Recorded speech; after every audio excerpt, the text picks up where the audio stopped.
خوش آمدید میرے دوستو۔ اللہ نے حضرت آدم علیہ السلام کو کن فیکون کے ساتھ پیدا نہیں کیا،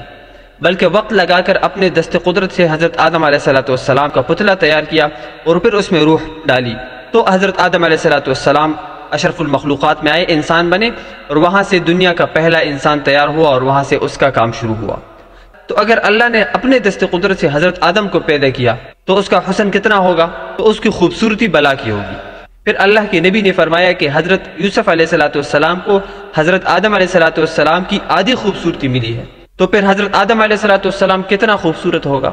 حضرت یوسف علیہ السلام کا واقعہ ہم بعد میں بیان کریں گے، لیکن پہلی بات یہ ہے کہ اللہ نے اپنے دست قدرت سے جس کو تیار کیا ہو وہ کیوں خوبصورت نہ ہو۔ پھر اللہ نے وہ پہلا انسان حضرت آدم علیہ السلام کو جو تیار کیا تو وہاں سے انسانوں کا سلسلہ شروع ہوا۔ اچھا، حضرت آدم علیہ السلام دنیا کائنات میں پہلا انسان، جب اللہ نے ان کو پیدا کیا جنت سے دنیا میں آئے اور دنیا میں اپنی زندگی گزارنے لگے اور وہاں پہ انسانوں کی پیدائش کا سلسلہ شروع ہوا، تو حضرت آدم علیہ السلام کے ہاں اولاد پیدا ہو گئی، اور وہ اولاد کیسی تھی کہ وہ 2 بیٹے اور 2 بیٹیاں تھیں۔ تو حضرت آدم علیہ السلام کے دور میں، یعنی پہلا زمانہ دنیا کا پہلا دور تھا، اور اس وقت اصول یہ تھا کہ پہلا بھائی دوسری بھائی کے بعد پیدا ہونے والی بہن سے شادی کرے گا، یعنی اگر پہلا بھائی ہے دوسری بہن تو وہ اس سے نکاح نہیں کرے گا، بلکہ پہلا بھائی اپنے دوسرے بھائی کے بعد پیدا ہونے والی بہن سے شادی کرے گا، اور اسی طرح جو تیسری نمبر پر دوسرا بھائی ہے وہ پہلے بھائی کے بعد پیدا ہونے والی بہن سے نکاح کرے گا۔ تو اصول یہ تھا۔ دوسری طرف حضرت آدم علیہ السلام کے بیٹے اور بیٹیاں تھی، ایک کا نام قابیل تھا اور ایک کا نام حابیل تھا۔ اب قابیل اور حابیل کا ایسا تھا کہ قابیل بڑا تھا اور حابیل چھوٹا تھا۔ اب ان 2 بھائیوں میں قابیل بڑا تھا اور حابیل چھوٹا تھا، تو قابیل نے حابیل کی بہن سے شادی کی، یعنی اپنی ہی بہن تھی لیکن وہ حابیل کے بعد پیدا ہونے والی تھی، اور اسی طرح جو حابیل تھا اس نے پھر قابیل کی بہن کے ساتھ نکاح کرنی تھی، اسی طرح جو حابیل تھا اس نے قابیل کے بعد پیدا ہونے والی بہن سے نکاح کرنی تھی۔ تو اسی طرح سلسلہ شروع ہوا، تو قابیل نے حابیل کی بہن سے تو نکاح کر دیا، لیکن حابیل نے جو قابیل کی بہن کے ساتھ نکاح کرنا تھا وہ قابیل نے نہیں ہونے دیا، اور اس پر قابیل جو ہے وہ راضی نہیں تھا۔ قابیل کو یہ بات بری لگی، اور حضرت آدم علیہ السلام کی چاہت بھی یہی تھی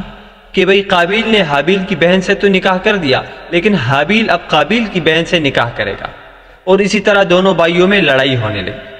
جب دونوں بھائی آپس میں لڑنے لگے اور اس کے بعد قابیل نے حابیل سے کہا کہ حابیل، اگر آپ میری بہن سے نکاح کریں گے تو میں آپ کو قتل کر دوں گا۔ یہاں پر حضرت آدم علیہ السلام درمیان میں آئے اور انہوں نے فرمایا کہ آپ دونوں جا کر اللہ کے ہاں اپنی حاضری لگوائے اور کچھ قربانی اللہ کے ہاں پیش کرے، جس کی قربانی قبول ہوگی وہ صحیح ٹھہرایا جائے گا، اور جس کی قربانی قبول نہیں ہوگی اس کی بات غلط ہوگی۔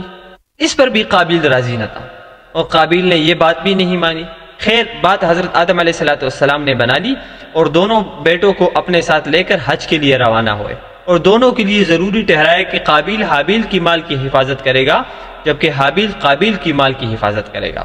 اور یہ قربانی بڑی آسان تھی، کیونکہ حابیل اس کے لیے راضی تھا، اور مسئلہ حابیل کے لیے تھا کہ حابیل کے پاس صرف تھوڑی سی زرعی زمین تھی اور شاید کچھ بھیڑ بکریاں، جبکہ قابیل کے ساتھ بہت ساری بھیڑ بکریاں تھی اور بہت سارا مال تھا۔ تو قابیل پھر بھی نہیں مانا، اور حابیل وہاں پہ بھی تیار ہو گیا بات ماننے کے لیے۔ خیر، دونوں چلے گئے حج کے لیے، اور وہاں پہ ایک جگہ پر اپنی قربانی کو پیش کر دیا۔ تھوڑی دیر بعد دیکھا کہ وہاں پر آسمان سے اللہ کی طرف سے آگ کا ایک شعلہ آیا، اور اس نے آ کے حابیل کی جو قربانی کی چیز تھی وہ جلا لی،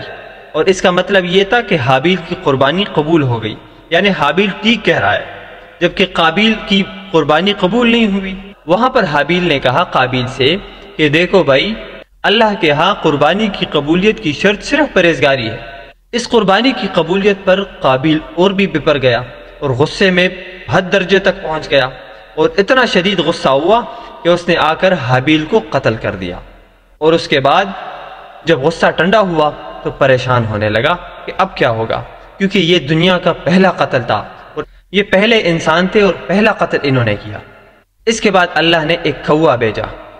کہ تاکہ قابیل پریشان نہ ہو، اور اس کوے نے آ کے ایک جگہ پہ بیٹھ کے زمین کو کھریدنا شروع کر دیا، جس سے قابیل کو یہ محسوس ہوا کہ اپنی بھائی کی لاش جو سامنے پڑی ہوئی ہے اس کو کیسے زمین میں چھپایا جاتا ہے،